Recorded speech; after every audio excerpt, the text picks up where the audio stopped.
Bonjour à tous, ici Paul-Hélène Aponceau pour un nouveau podcast. Et aujourd'hui, on va vous parler des objets et des lieux hantés. Mais avant de continuer, on voulait vous annoncer qu'on organise une visite guidée conférence le dimanche 15 septembre 2024, le dimanche prochain, de 14h à 19h. Et cette visite conférence aura lieu à Paris. Donc le lieu de rendez-vous, c'est la place Saint-Michel, à côté de la Fontaine. Et c'est donc le métro Saint-Michel, ligne 4, ou le RER B ou C, Saint-Michel, Notre-Dame. Le thème de la conférence, ça sera le temps, le culte de Saturne, le lien entre le temps et les technologies des entités non humaines. Donc, dans cette conférence, je parlerai de tout ce qui est symbolisme de Saturne, des technologies qui manipulent le temps. Donc, je donnerai pas mal d'explications sur l'expérience de Philadelphie, sur le projet Looking Glass, sur le projet Montauk. On parlera aussi d'expérience de glissement du temps. Et avant de commencer, je ferai une analyse de l'actualité sur la partie 5 sens de l'actualité et le lien avec toute la nature de la réalité. Donc, en fait, ça sera tout sur le côté ésotérique de l'actualité. Donc, pour vous inscrire, il vous suffit de cliquer sur le lien en dessous de ce podcast et de nous envoyer un mail.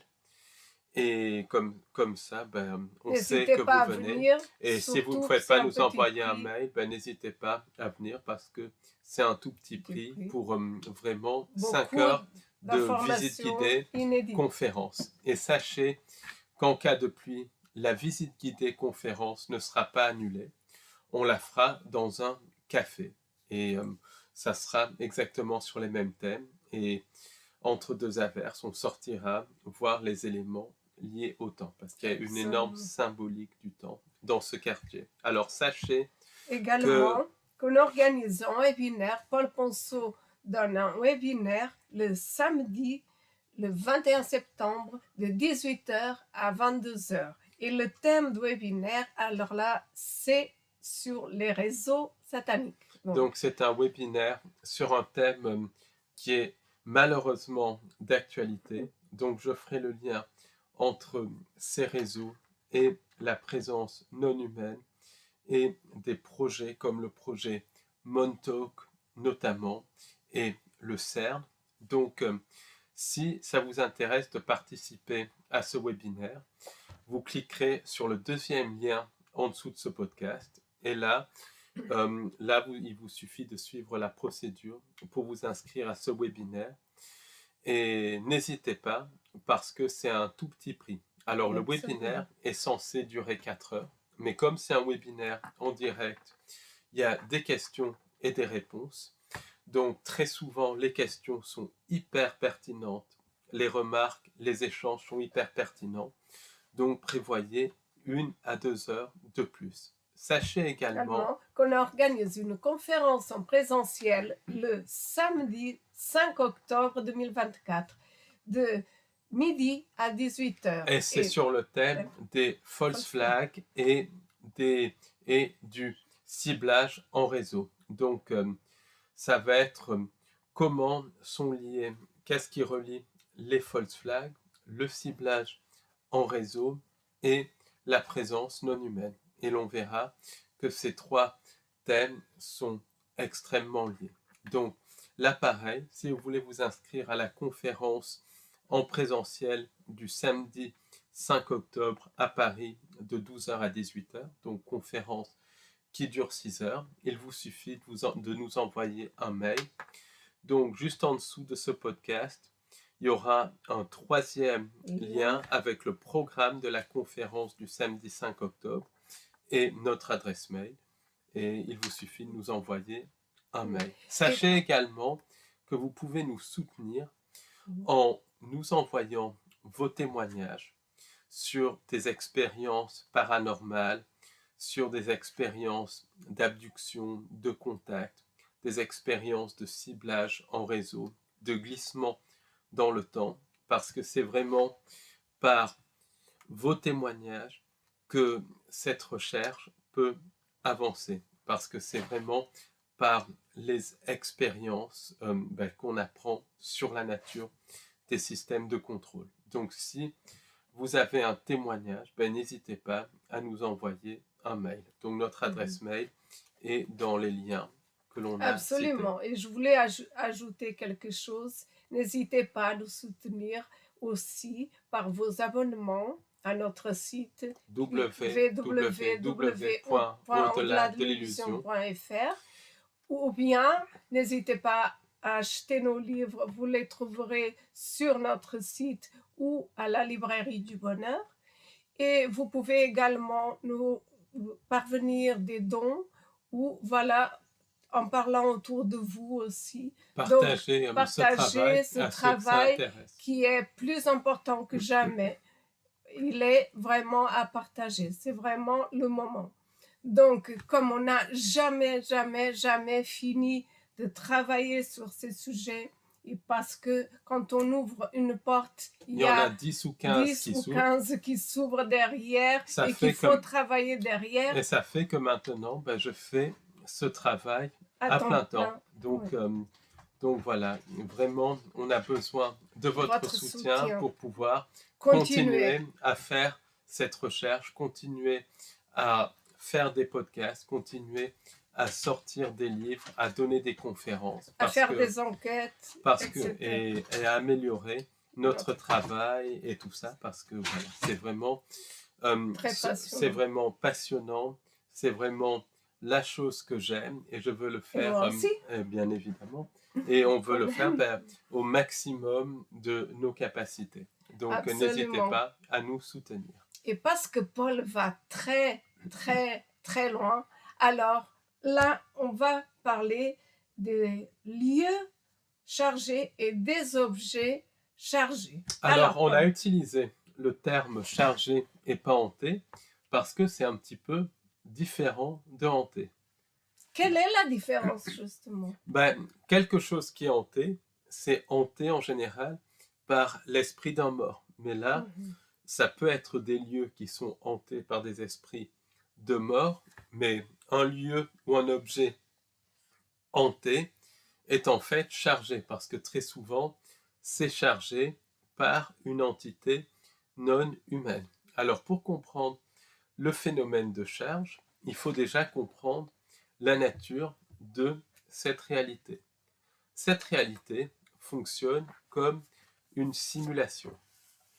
Et c'est une simulation qui a été générée par des entités qu'on peut appeler démons, djinns, reptiliens, gris.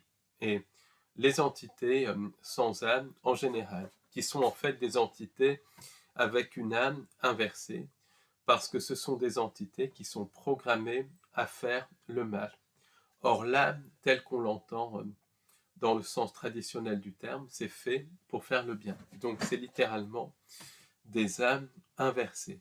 Et ces entités ont une technologie extrêmement avancée. C'est elles qui ont mis au point cette réalité. C'est elles qui ont mis au point le temps. Et elles peuvent nous influencer depuis leur dimension d'origine, les inter-univers. Donc, les inter-univers, c'est l'équivalent du bas astral, l'équivalent des enfers, qui, selon la physicienne italienne Giuliana Conforto, émet une certaine lumière. Mais ils peuvent aussi se manifester dans ce qu'on peut appeler le plan astral supérieur, en se faisant passer pour des êtres de lumière, etc. Ils peuvent aussi se manifester physiquement dans cette réalité lors d'abduction et quand ils marchent parmi nous. Là, on parle d'entités qui marchent parmi nous. Il y en a, il suffit de regarder le journal télévisé et il n'y a pas de métaphore. Et lors des rencontres rapprochées aussi, ces entités peuvent se matérialiser physiquement. Et ces entités peuvent aussi inclure leur conscience synthétique dans la simulation, dans la structure même de la réalité. D'ailleurs, il y a des physiciens américains qui commencent à dire que des entités extraterrestres seraient la réalité elle-même. Toutes les lois de la physique seraient liées à des entités extraterrestres. Et ces physiciens ne se trompent pas, puisque les entités sont capables de s'inclure dans cette réalité holographique qui fonctionne comme une simulation. Donc c'est un truc Oui, de mais fou. cette simulation, Et elle est due justement à des technologies non humaines, puisque autrement, on serait dans une réalité qu'on pourrait appeler la réalité, la tout vraie simple, la réalité, vraie réalité. la vraie création, Absolument. c'est des technologies non humaines. Les entités nous utilisent pour créer le canevas de réalité sur lequel elles projettent leur fausse création, qui est le programme de cette réalité, qui est cette réalité. Et le fait que les entités peuvent s'inclure dans la réalité fait que la réalité peut paraître vivante. Ça explique les synchronicités artificielles, les choses comme ça.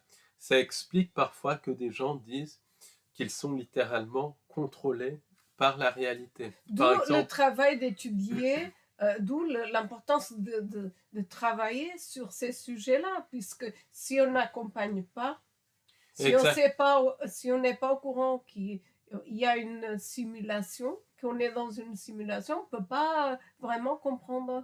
Oui, il faut absolument étudier la nature même de cette réalité. Pour moi, c'est une clé pour comprendre ça.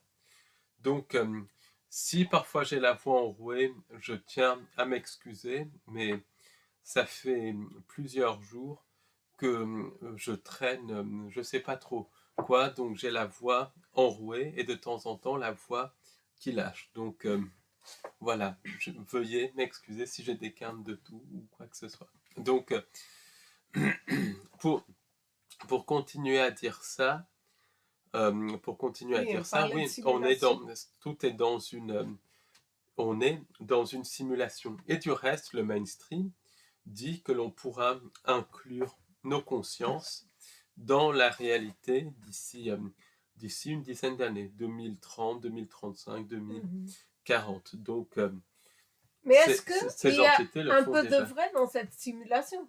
Parce que comment la simulation tiendrait s'il n'y avait pas la simulation tient parce qu'elle prend des âmes. En fait, on est tombé dans cette fausse création. Donc, cette fausse création piège des âmes et elle utilise l'énergie vitale des âmes pour fonctionner. Et ce qui dépasse de la simulation, c'est ce qu'on peut appeler l'âme, c'est ce qu'on peut appeler la conscience supérieure qui existe chez les humains, mais aussi chez les animaux. Donc, ce qui tiendrait cette réalité, c'est quand même l'âme, c'est ce que les entités sans âme n'ont pas. C'est ce que les entités sans âme n'ont pas. C'est pour ça qu'elles captent des âmes pour empêcher cette réalité d'évoluer, parce qu'il n'y a pas de connexion divine. Ce sont des entités prédatrices d'âme. Mais cette réalité a comme but de vampiriser. Et en même temps, cette fausse création est faite pour que les entités nous piègent, pour prendre notre énergie, parce que les entités jouent littéralement avec nous. Donc, qu'est-ce qu'un objet chargé? Un objet chargé, c'est un objet qui est, ou tout simplement, une entité sans âme, c'est inclus dans la structure de l'objet. C'est un petit peu comme dans une simulation, dans 10 ou 20 ans, dans des simulations très sophistiquées. Et c'est vraiment cauchemardesque ce scénario, mais c'est promis par des gens comme Musk et tout ça, qui sont liés pieds et mains aux entités sans âme qui n'ont rien de positif. Dans 10 ou 20 ans, on pourra télécharger notre conscience dans une simulation. Et une personne pourra télécharger sa conscience n'importe où dans la simulation, puisque ce téléchargement fera que la conscience sera à la fois localisée, c'est-à-dire dans un objet, un personnage de la simulation, et à la fois non localisée, c'est qu'elle sera partout dans la simulation. Ce qui explique que la réalité est vivante. Donc un objet chargé, c'est un objet où une entité sans âme va télécharger sa conscience synthétique. Soit elle va le faire par elle-même pour des raisons qu'elle seule connaît, et ça fait partie très souvent de leur jeu parce qu'elle joue avec nous un jeu pervers. C'est pour ça que c'est au-delà des entités sans âme, parce qu'elle joue à un jeu pervers. Or, un robot ne joue pas un jeu pervers. C'est des entités qui sont programmées pour jouer à un jeu pervers. Donc, voilà, c'est vraiment un programme inversé. C'est quelque chose d'au-delà de simples robots. C'est des entités de type vraiment démoniaque. Il n'y a pas d'autre mot pour les qualifier. Donc, elles vont inclure leur conscience synthétique dans un objet, par exemple, ou dans un lieu, comme on le verra. Ou bien, des magiciens noirs peuvent passer des contrats avec des entités sans âme et utiliser des entités sans âme pour charger un objet. Alors qu'en réalité, c'est eux qui se font utiliser par les entités sans âme, puisqu'en faisant de la magie noire, ils perdent leur âme. Mais, ils servent d'intermédiaire, en fait. Mais ils servent d'intermédiaire. Et ce qui est le cas de beaucoup d'objets dits hantés. Beaucoup d'objets dits hantés. Par des personnes, des sorciers, qui font des incantations, etc. Et qui mettent des entités dans ces objets, qui incluent des entités dans ces objets. Donc, il y a des exemples qui sont très connus. Il y a la poupée Annabelle, par exemple, loin d'être un film. La poupée Annabelle, qui en réalité était beaucoup moins spectaculaire que le film. C'était une poupée qui appartenait à des étudiantes infirmières et qui, selon une médium, était possédée par l'esprit d'une jeune fille qui s'appelait Annabelle. Et les gens qui avaient cette poupée, ils avaient beaucoup d'événements très bizarres, des événements type poltergeist, des malheurs, des choses comme ça, des maladies aussi.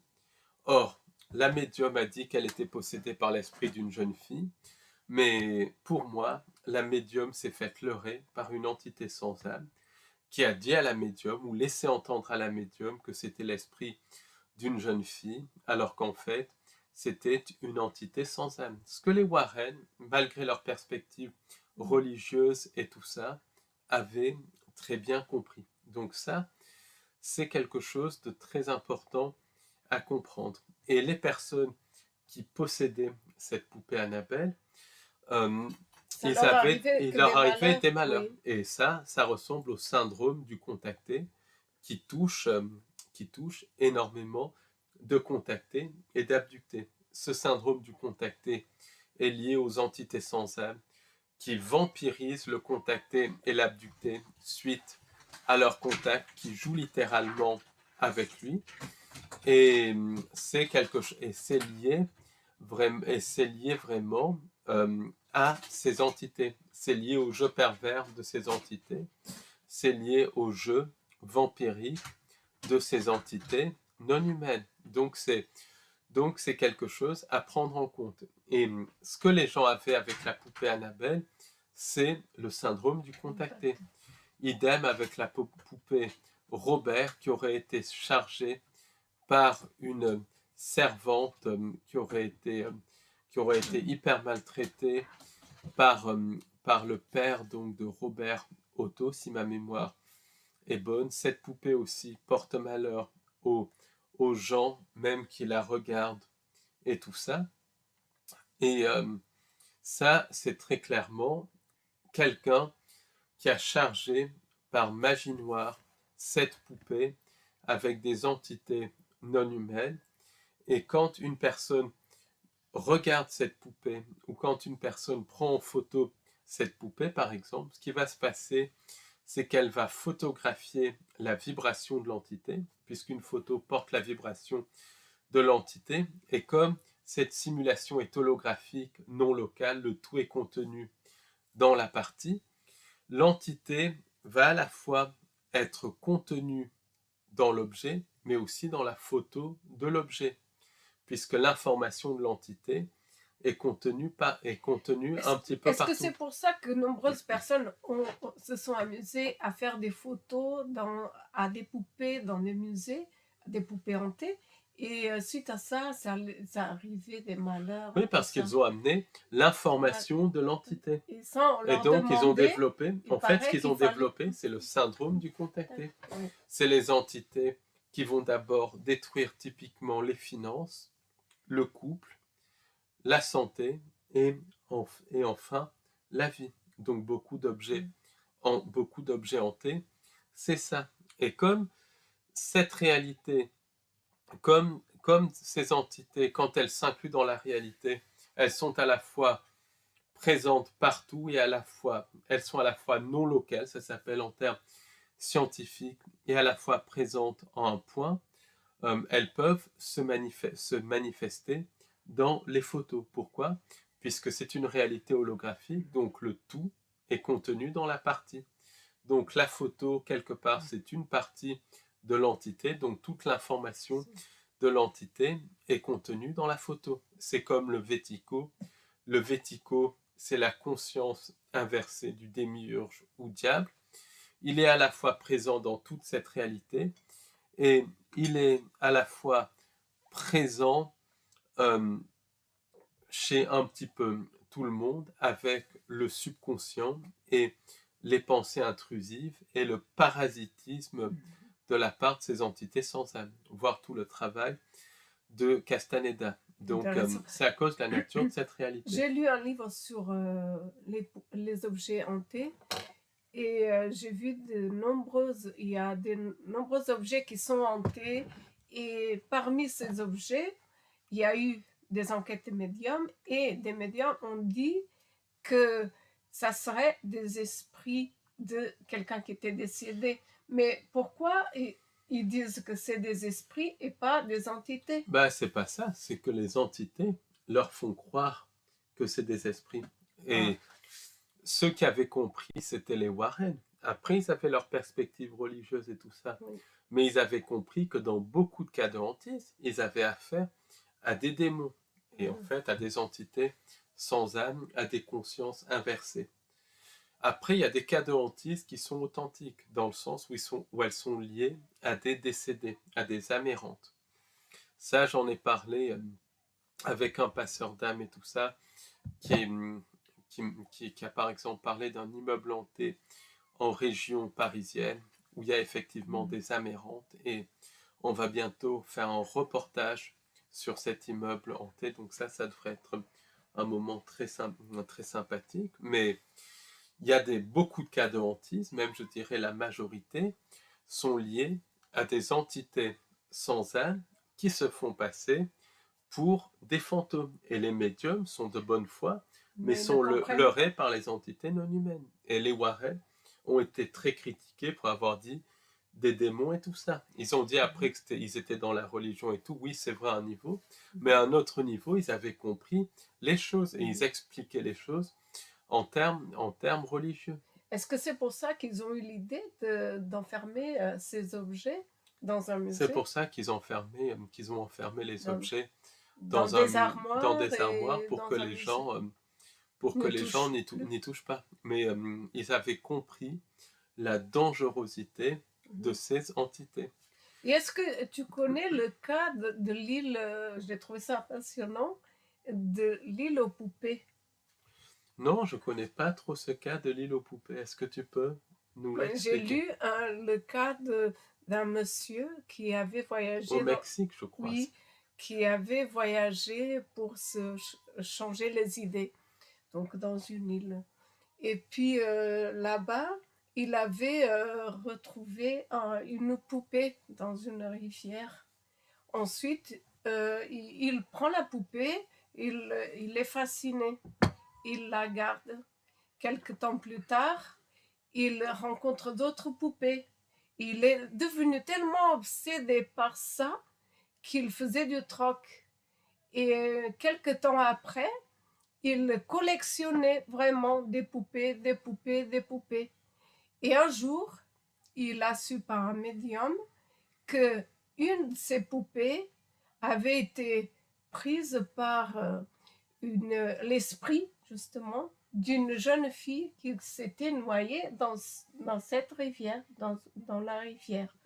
Donc, le monsieur, il pensait bien faire tout en collectionnant plein de poupées. Et donc, c'est devenu carrément Il les a une mis île sur l'île, c'est ça? sur l'île accrochée. Il Oui, les accrochait un il me peu semble que j'ai partout. vu un reportage sur ça. Oui, et c'est devenu un lieu touristique, justement. Oui, mais moi, je pense que la première poupée qu'il a eue, elle devait être chargée, pas par l'esprit d'un décédé, mais par des rituels sataniques ou des groupes sataniques qui ont pu faire des sacrifices humains pour charger des objets. Et lancé à la rivière. Ou bien les entités, pour se moquer de l'homme, ou bien pour se moquer de l'homme, les entités se sont littéralement inclus se sont inclus littéralement dans une des poupées. C'est ce qu'elles font, parce que parfois, il n'y a pas besoin de rituel, les entités le font, et ensuite, ce qui se passe, c'est que l'île aux poupées est devenue un haut lieu touristique, c'est ça? Oui, Donc les touristes ça attire du monde. donnaient de l'argent, et puis lui, il achetait de plus en plus de poupées. Et ça continue d'être un lieu touristique ou pas? Ça continue.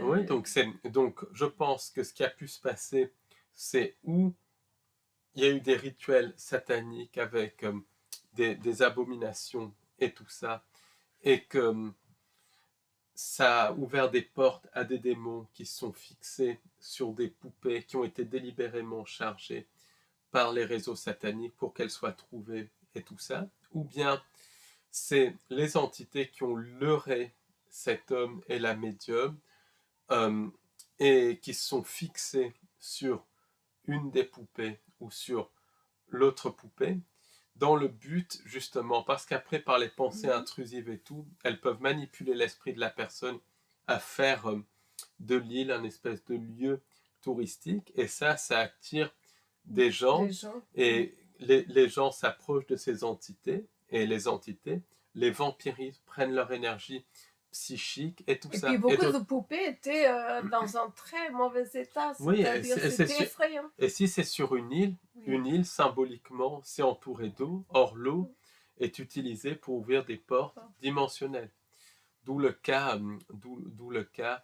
des meurtres liés à l'eau et tout ça qui ont été enquêtés où il y a eu une enquête qui a été faite par Nag de la chaîne Nag avec Nag, voyageuse des mondes subtils, et d'où le travail aussi de Paul Aides sur le même phénomène. Donc ça, c'est très important. Ça, c'est très important à comprendre. Oui, c'est très intéressant. Moi, je pense que c'était lié aux entités pour attirer des gens sur cette île qui avait probablement un lieu tellurique.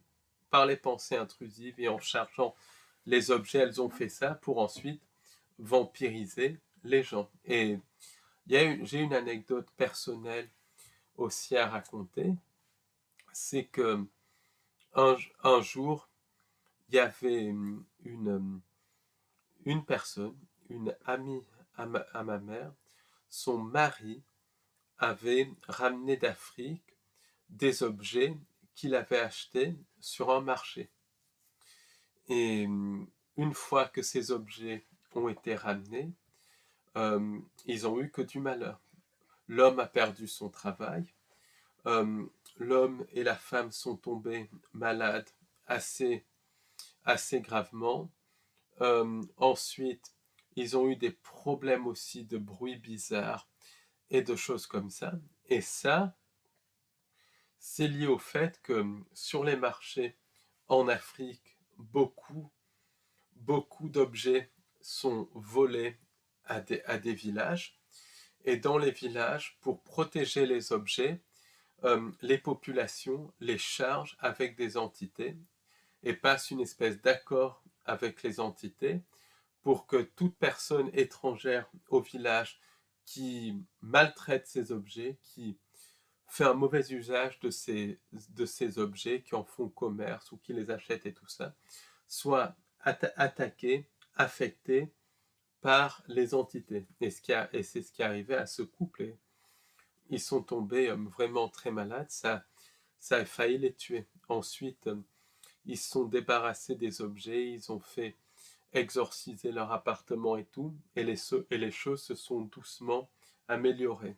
Mais pour dire que beaucoup d'objets sont chargés pour ne pas tomber aux mains des voleurs. Simplement, et c'est pas du tout mettre la pierre aux villages qui font ça, parce que ça se comprend, il y a eu de tels pillages en Afrique et tout ça de savoir traditionnel, comme chez les Amérindiens, il y a eu des pillages absolument terribles et tout ça par les jésuites du reste.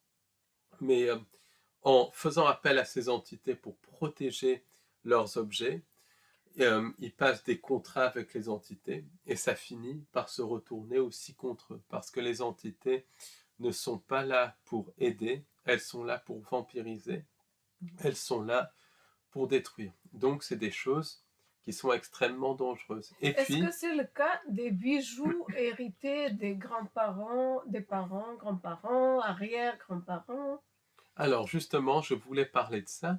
Donc il y a des entités qui, pour diverses raisons, se fixent sur des bijoux, notamment des bijoux cristallins. Pourquoi elles se fixent sur des bijoux cristallins?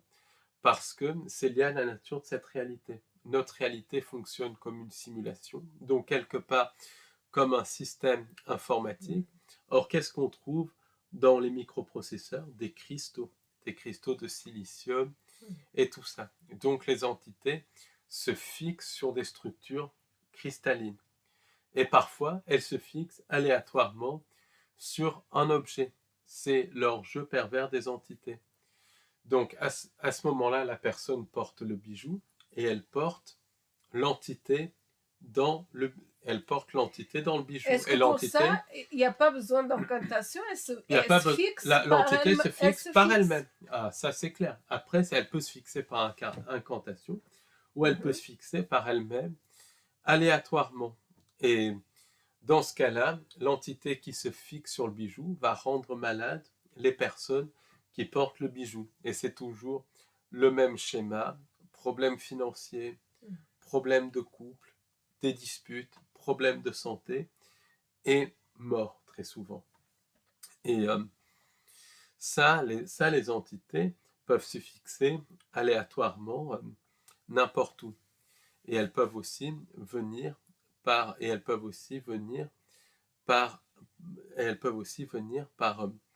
par comment on appelle ça, par incantation. Donc ça, c'est clair. Et puis, il y a aussi des bijoux où il n'y a pas d'entité, et c'est des bijoux qui se transmettent dans les familles. Et par exemple, c'est un bijou qui se transmet de mère en fille. Donc, la mère porte le bijou et elle va développer un cancer. L'énergie du cancer va charger le bijou et la mère meurt du cancer. Ensuite, elle le transmet à la fille, et si la fille porte trop longtemps le bijou, particulièrement c'est un bijou cristallin avec un cristal, l'énergie du cancer va affecter l'organisme de la fille et va dans certaines circonstances lui provoquer le cancer. Et après, ça se transmet de génération en génération.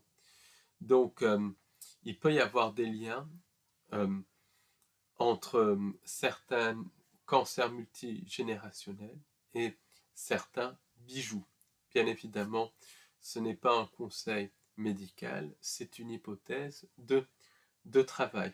Et ça, c'est lié au fait que le cristal, c'est quelque chose qui capte de l'information, c'est quelque chose qui mémorise de l'information. C'est pour ça qu'il y a du cristal dans un ordinateur. Donc, quand il y a une information qui vient d'un organisme, le cristal la mémorise. C'est pour ça que quand on reçoit un bijou, il vaut toujours mieux le nettoyer symboliquement pour chasser l'information. Parce que pour chasser une entité, C'est pas comme ça qu'une entité se chasse. Une entité, C'est ça pas se pareil. chasse par un exorcisme, en élevant vraiment la vibration autour du bijou, en élevant sa propre vibration et tout ça pour vibrer au-delà de l'entité. Donc, il y a des objets qui sont chargés et des lieux qui sont chargés. Donc, les lieux hantés, je n'en parlerai pas. Ça, j'en parlerai quand on fera le reportage sur l'immeuble hanté ou quand on fera en tout cas notre podcast sur l'immeuble hanté. Mais là, je parle des lieux chargés. Il y a des entités qui vont encore une fois aléatoirement se fixer dans des lieux. Par exemple, une entité non humaine peut décider de se fixer dans une maison d'un individu lambda. Pourquoi choisir sa maison?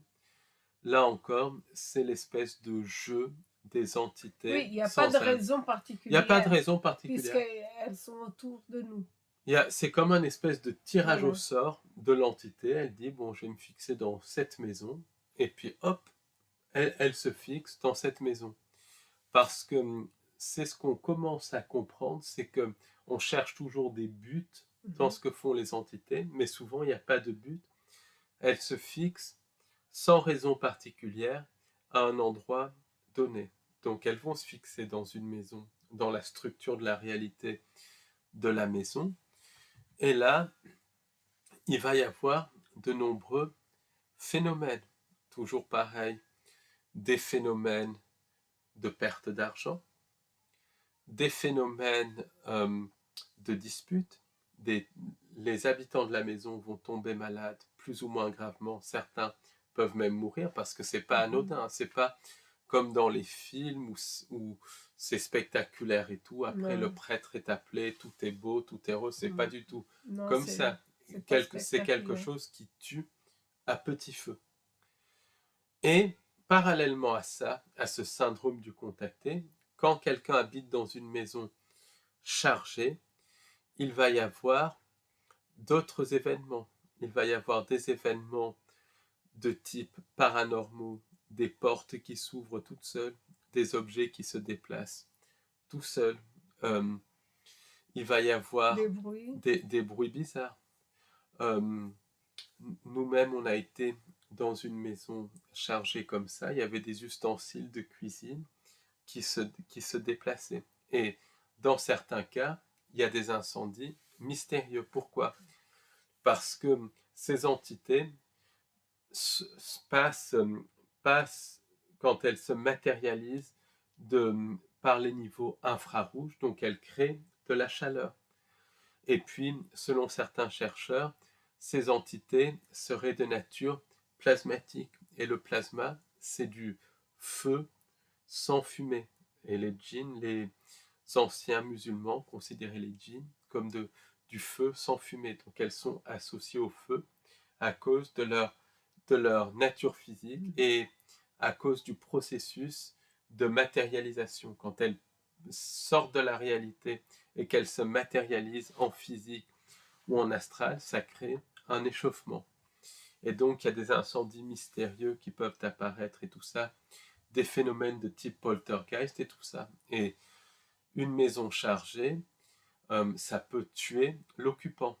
Beaucoup de personnes tombent malades dans des maisons à cause des mémoires des murs. Il y avait un travail qui avait été fait sur ça par Roger de la Forest, mais aussi parce que la maison est chargée. Et la maison peut être chargée par une entité spontanément. C'est le jeu pervers des entités. Et ça, c'est vraiment, pour décharger une maison, c'est vraiment des géobiologues, des exorcistes de compétents et un suivi. Et il faut que les habitants élèvent aussi leur vibration pour ne pas être atteints par les entités. Mais ce n'est pas un claquement de doigts qu'une maison se décharge. Il y avait des gens qui prenaient 400 €, qui passaient un petit peu d'encens autour et puis qui disaient décharger des maisons. Ça, c'est de l'escroquerie. Ou des gens qui sont totalement manipulés ou ignorants des entités. Parce que décharger une maison, c'est tout un travail déjà au niveau géobiologique. Ensuite, c'est un travail euh, d'élévation de sa vibration, de sa fréquence pour créer une réalité incompatible avec l'entité et que ça impacte sur toute la maison. Et puis c'est aussi un travail de suivi de la part du géobiologue et tout, parce qu'il y a forcément des hauts et des bas. C'est ce qu'avait bien compris Paulino, malheureusement décédé, et son fils Benino. Quand ils travaillaient sur des maisons qui étaient chargées, c'était un an de suivi de la personne, des soirées fou rire pour que les gens élèvent leur vibration. Et tout ça, ça se fait pas un claquement de doigts. Et puis après, il y a des maisons qui sont chargées par des magiciens noirs qui font appel à des entités qui chargent les maisons. Et il y a des géobiologues et des énergéticiens véreux qui disent qu'ils vont nettoyer une maison ou un lieu et qui en fait, au lieu de nettoyer la maison ou le lieu, vont consciemment ou inconsciemment faire venir des entités et charger totalement le lieu. Et les conséquences peuvent être vraiment fatales. Donc vraiment, c'est ça, des lieux chargés, c'est ça, ou des entités qui viennent spontanément, ou alors des entités qui sont amenées par un magicien noir.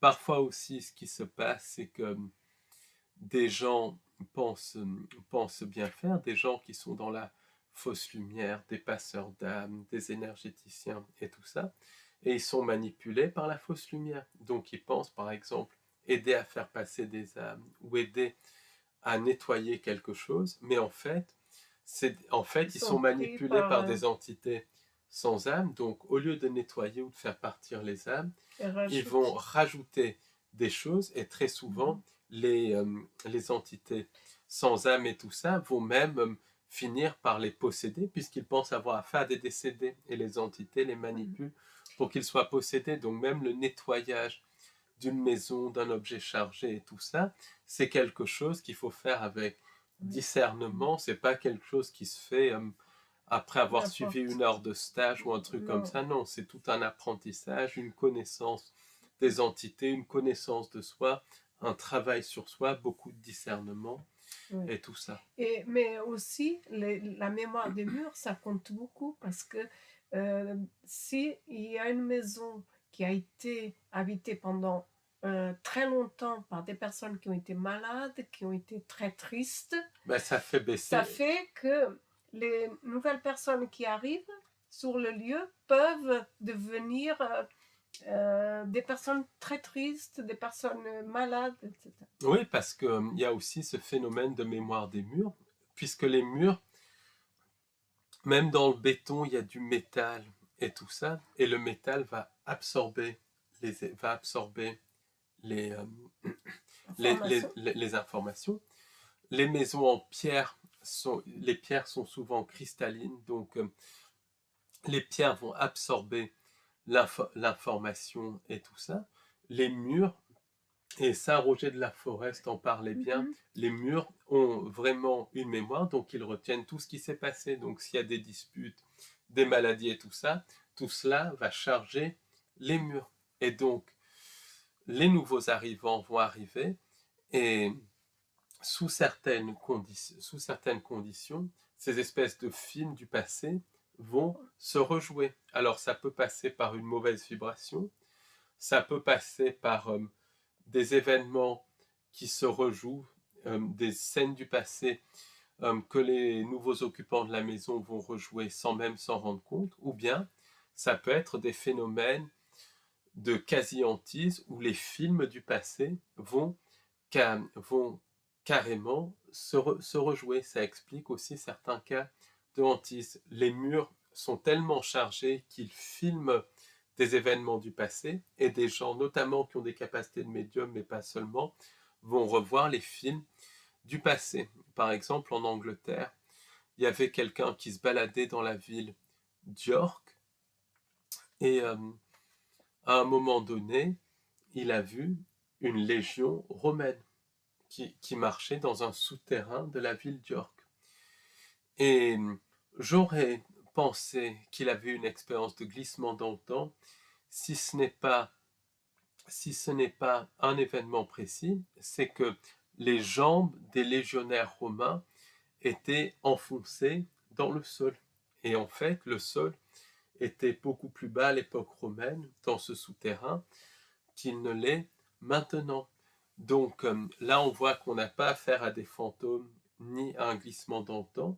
On a affaire à une mémoire des murs qui rejoint un événement traumatisant. Et l'événement traumatisant, c'était l'occupation romaine, parce qu'il y avait beaucoup d'exactions aussi, qui a littéralement chargé les murs. Et sous certaines conditions, les murs vont rejouer le film.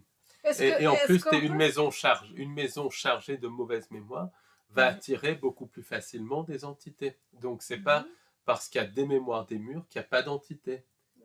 Ou vice-versa, c'est pas parce qu'il y a des entités qu'il n'y a pas de mémoire des murs. Les deux vont l'un avec l'autre. Je ne sais pas s'il y a un lien ou pas avec la mémoire des murs, la rétrocausalité et l'assimilation. Est-ce qu'il y a un lien? C'est lié à la nature de la réalité. Tous les trois. Puisque la mémoire des murs, les murs sont très souvent en pierre et tout ça. Donc les pierres, ça contient des cristaux qui enregistrent l'information. Et comme notre réalité fonctionne comme un système informatique, ça va se rejouer comme une mémoire d'ordinateur. La rétrocausalité, c'est lié aussi au fait que le temps n'existe pas, donc le futur influe sur le passé. Et les glissements temporels, c'est lié à la nature de la réalité, des espèces de bugs dans la réalité qui fait que de temps en temps, le passé se retrouve dans le futur. Alors, justement, beaucoup de lieux chargés, beaucoup de lieux, notamment des lieux qui portent le symbolisme des entités sans âme et tout ça, vont être chargés par des magiciens noirs, par des réseaux sataniques de très haut niveau, qui sont liés au cirque de la politique et tout ça, qui sont liés au système de contrôle, qui sont liés aux lignées sataniques de très haut niveau. Et dans les grandes villes, ces réseaux sataniques vont charger les différents monuments, les différents monuments, les différents symboles et tout ça. Ils vont faire venir des entités qui d'ailleurs s'y incluent aussi spontanément. Donc beaucoup d'événements, et ça je reste vague pour des raisons évidentes, mais beaucoup d'événements ont lieu à proximité de ces monuments, de ces lieux telluriques. Oui, parce que ces lieux, ils ont très souvent des symboles, et ces symboles, sont liés aux entités sans âme, et en plus, ils sont chargés par des entités sans âme.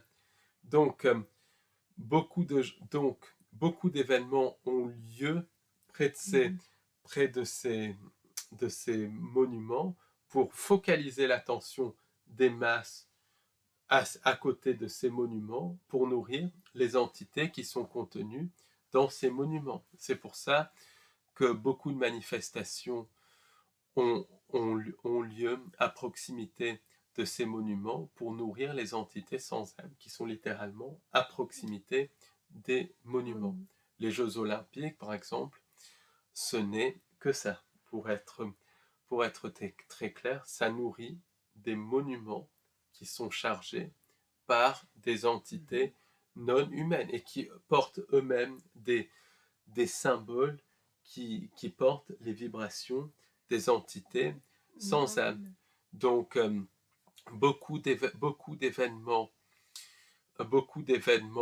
sont mis en scène par les entités sans âme, organisés par les entités sans âme, à proximité de lieux qui, non seulement portent en eux-mêmes un certain symbolisme, mais qui en plus sont dès leur construction chargés par des entités sans âme ou directement ou via des magiciens Par noirs. exemple, Par hier, exemple, les événements de 2001, ils ont eu lieu, c'était c'était programmé et ils ont eu lieu à proximité, enfin ils ont eu lieu au niveau de bâtiments chargés délibérément avec des entités sans âme. Donc ça c'est par exemple, un festin pour ces entités. je voulais te parler par rapport à la statue d'Athéna hier.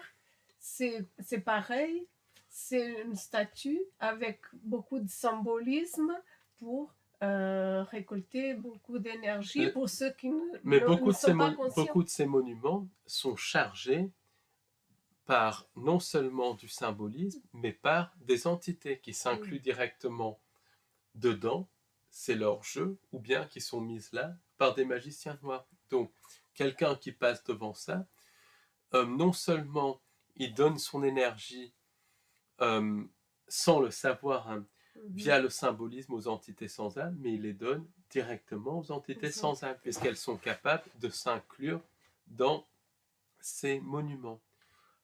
J'ai parlé aussi à quelqu'un qui nous a expliqué que derrière le street art, il y a énormément de réseaux sataniques et tout ça derrière certaines branches du street art.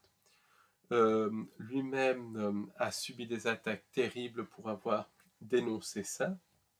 Et beaucoup de street artistes font des graffitis sur certains bâtiments pour les charger, pour faire venir des entités pour charger les bâtiments, pour que ça vampirise les gens qui sont dedans et tout cela. Donc, les lieux peuvent être chargés par magie noire. Et il y a très souvent des journées du patrimoine et tout ça, où des bâtiments sont ouverts au public. Et pour moi, et ça c'est une hypothèse, avant ces journées, il y a des rituels qui ont lieu, des rituels de magie noire qui ont lieu pour charger ces bâtiments, pour mettre des entités qui vont ensuite vampiriser l'énergie des millions de personnes qui les visitent, et ça en plus du symbolisme. Donc ce processus de vampirisme, ce processus d'exposition aux entités est plus efficace si la personne n'est pas consciente. Donc si une personne est consciente, c'est limité. Mais combien de personnes sont même conscientes du fait que des bâtiments peuvent être chargés? C'est vrai que quand on voit des dessins, des grands tags sur les immeubles, etc., si on ne connaît pas, bien évidemment qu'on ne va pas se poser les bonnes questions. D'où l'importance d'être au courant de cette information. Beaucoup de gens, ils ne voient que le symbolisme sur les bâtiments, les monuments et tout ça, mais ils ne voient pas que le monument peut être chargé. Et ça, c'est très très important à comprendre. Après, il y avait très certainement avant des monuments qui vibraient bien, ceux qui sont hérités de la Tartaria et tout ça, mais qui ont ensuite été inversés, leur charge a été inversée par les manipulations des timelines et tout ça, par des rituels de magie noire et par des symboles qui ont été ajoutés a posteriori. Puis ensuite, il y a eu d'autres rituels qui ont été faits pour charger ces monuments avec des entités et tout ça. Donc c'est un truc, c'est un truc de fou. Oui, énorme. Et quelque part, quand on parle de lieux chargés, on peut dire que finalement, la plupart des villes vont être là pour recharger les entités sans âme. Non seulement les villes, mais beaucoup de champs et tout ça, quand on les regarde, de champs d'agriculture intensive, je parle pas du petit champ, je parle des champs dans les grandes plaines américaines où il y a de l'agriculture intensive, dans des grandes plaines comme la Beauce et tout ça en France. Il y a eu je crois que c'est le magazine Top Secret qui a une vingtaine d'années avait sorti un hors-série où il y avait une comparaison qui était faite entre les structures de certains champs et les structures de certaines villes et les composants d'un ordinateur. Et ça ressemblait vraiment à des microprocesseurs. De même, les crop circles qu'on retrouve en Angleterre ressemblent à des composants de microprocesseurs pour certains. Derrière les crop circles, il y a des armes à énergie dirigée, mais il y a aussi l'intervention directe d'entités sans âme. Ce n'est pas des circle makers ni des papiers avec des planches. Ça, c'est complètement stupide. Mais bon, disons que certains champs dans des lieux d'agriculture intensive, certaines grandes villes et certains crop circles ont des formes qui rappellent des formes de microprocesseurs.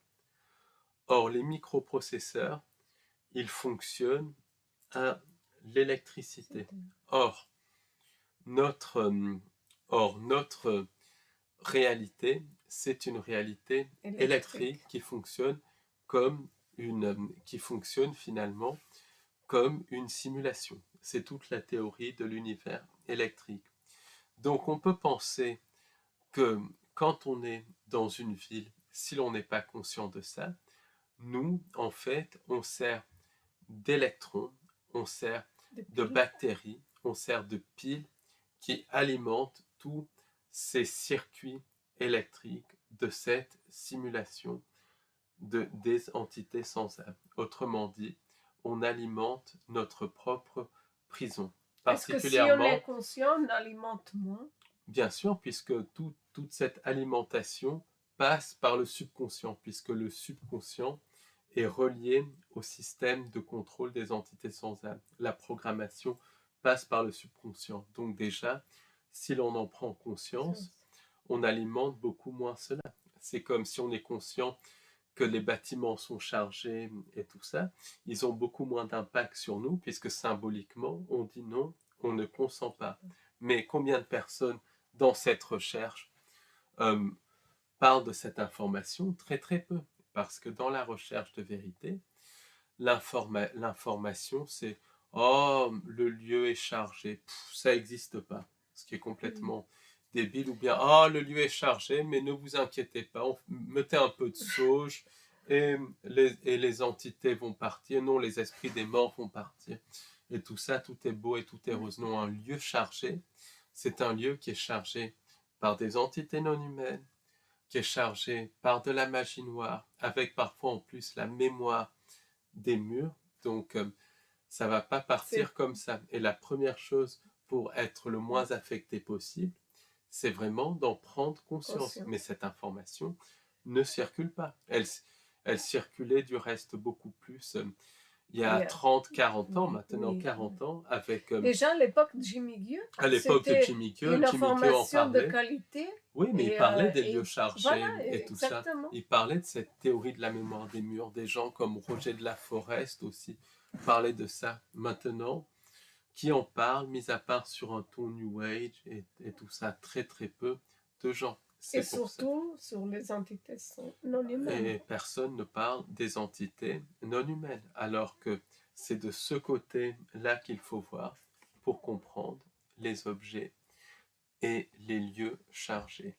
Merci de nous avoir écoutés et à très bientôt pour un nouveau podcast. Merci beaucoup. Merci. Au revoir, à très bientôt. Merci beaucoup et bonne écoute et merci encore de votre soutien. Merci. Au revoir. Au revoir.